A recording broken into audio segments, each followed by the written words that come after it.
In the previous tutorial, I took you through the Grandma's Jars end of month summary process.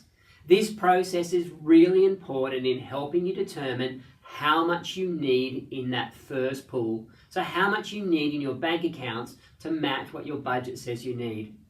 In this tutorial, I'm going to take you through the end of month summary feature in the Grandma's Jars application so that you can easily determine how much you need in your central account, whether you've got a surplus or deficit, and how much that surplus or deficit is.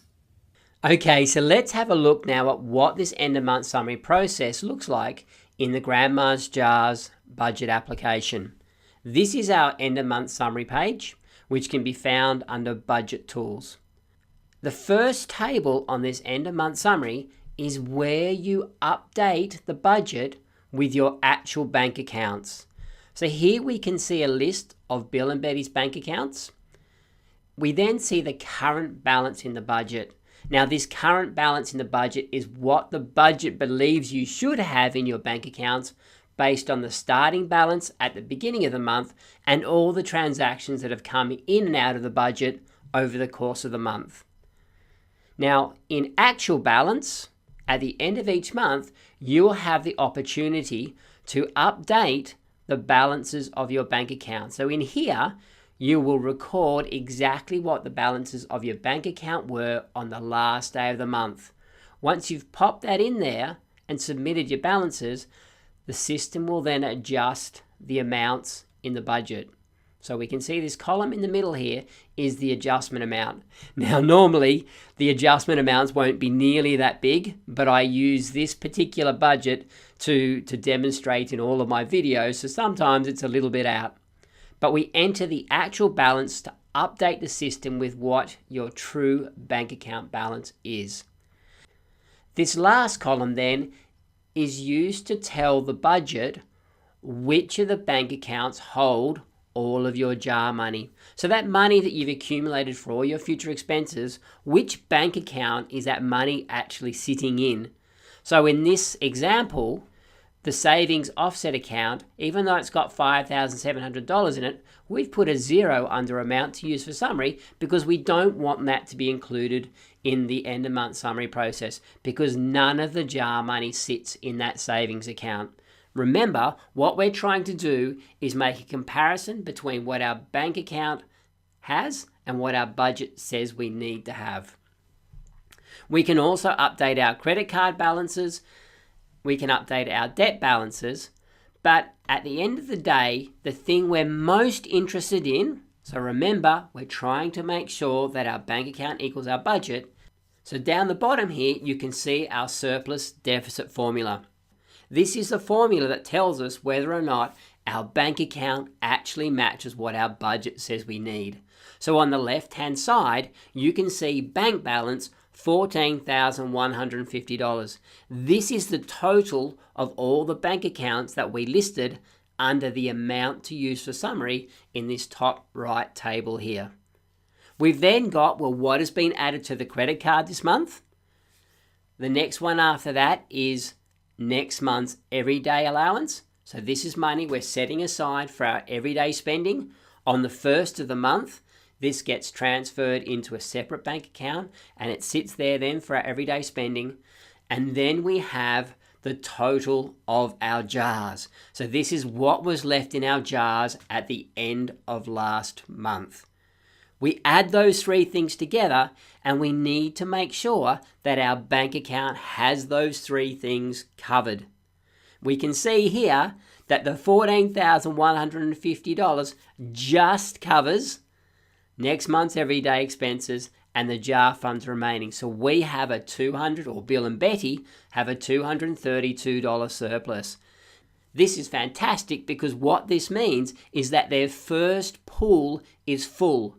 They have enough money in their bank account to cover their jars, which means when they look at their budget app or their mobile app and they look at the funds remaining, they can be absolutely certain that the figure showing there is backed up by real money in the bank. So any money that we have over and above this figure can then be used to start filling your rainy day fund. So that is step one ticked off.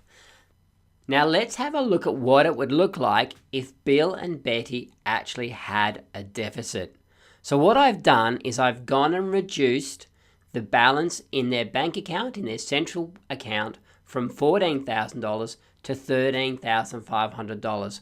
And what that now means in this formula down the bottom here is that instead of having $14,150, they only have $13,650. So while the credit card spending remains the same and the next month's everyday balance remains the same and the jar funds remains the same, you can see that they now have a deficit. And what this means is that that first pool of budget equals bank account isn't yet full. So next month's surplus will need to go into this central account and will be used to top this situation up, so to top that pool up so that the bank account does actually match the budget. So until this first pool is full and we have a green surplus figure there, we can't get on with building a rainy day fund and we can't get on with paying off debt.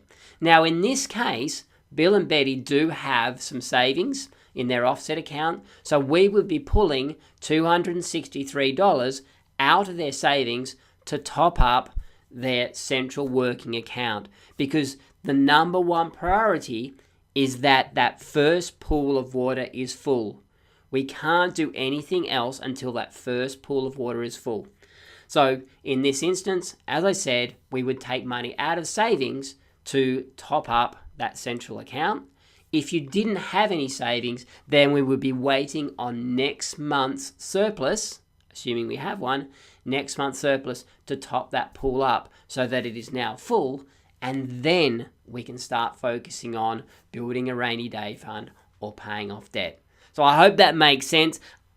The reality is most of the people that I start working with do have a deficit to start with, because if you remember, we went and adjusted some of Bill and Betty's jars up to take into account the shortfall they would have, and often this means that people won't quite have enough in their bank accounts to match what their budget says initially, but with a couple of months worth of surplus, they very quickly get to a situation where the bank account does then match that budget. And once we get there, we can start building savings and we can start paying off debt. Well, there you have it, the Grandma's Jars end of month summary process. I love taking clients through this because it completely removes the uncertainty and subjectivity from your finances and puts you completely in control. You know if you have a surplus or if you have a deficit, and exactly how much that is to the dollar. And if you have a surplus, you can be absolutely confident that your future expenses are covered, so that as they turn up, you have the cash sitting in your bank account ready to pay them. You no longer need to use the credit card. And if you've got a deficit, at least you know what it is, and we now have a plan in place to get rid of that deficit. This is such an important part of the Grandma's Jars process that we have a coaching call in the first week of each month dedicated to this end of month summary process. Can I encourage you, please, register for those coaching calls so that you can see how it's done and apply it to your situation.